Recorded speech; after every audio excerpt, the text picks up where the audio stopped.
మంచిర్యాల జిల్లా బెల్లంపల్లి పట్టణంలో నూతనంగా ఏర్పాటు చేసిన కూరగాయల మార్కెట్ ప్రారంభోత్సవానికి ఎంపీ వంశీకృష్ణ, ఎమ్మెల్యే గడ్డం వినోద్, కలెక్టర్ కుమార్ దీపక్తో కలిసి అతిథులు హాజరయ్యారు. ప్రత్యేక పూజలు నిర్వహించి అనంతరం రిబ్బన్ కట్ చేసి మార్కెట్ను ప్రారంభించారు. ఎంపీ నిధుల నుండి సాధ్యమైనంత వరకు రప్పించి బెల్లంపల్లి పట్టణాభివృద్ధి కోసం తన వంతు కృషి చేస్తానని వారు అన్నారు.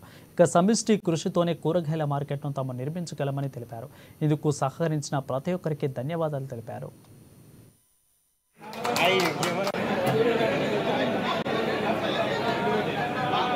క్యాంపెయినింగ్ అప్పుడు కూడా ఒక ముఖ్యమైన అంశం మార్కెట్ లేదు, సరైన ఏర్పాటు లేదు, ఖచ్చితంగా మార్కెట్ కావాలి మాకు బెల్లంపల్లి ప్రజల కోసం అని చెప్పి చాలామంది అప్పుడు కోరడం జరిగింది.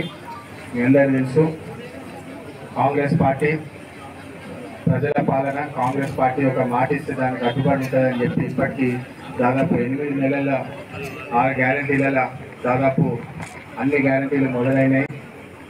మహిళా సోదరి మనులకు 108 దుకాణాలకు తప్ప దాంతో పాటు ఇంకా 27 చిన్నవి, ఇంకా 46 ఏందమ్మా చిన్న డబ్బాలు వేయించింది.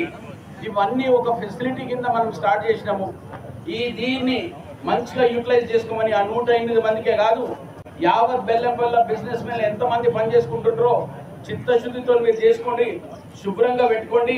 మున్సిపల్ కమిషనర్ గారికి నేను రిక్వెస్ట్ చేస్తున్నా, ఉన్న మురికి బాగులన్నీ బెల్లంపల్లి అతి తొందరగా దసరా లోపల దాన్ని క్లీన్ చేయించి జిమ్మేదారి తీసుకోండి నేను చెప్తున్నా. వెజిటేబుల్ మార్కెట్ ఏర్పాటు అయింది అంటే నేను వచ్చిన తర్వాత ఆ టైంలో బైసమ్ టైంలో అందరూ వెండర్స్ బయట అమ్ముతున్నారు, చాలా జామ్ లాగా సిచ్యువేషన్ అవుతుంది.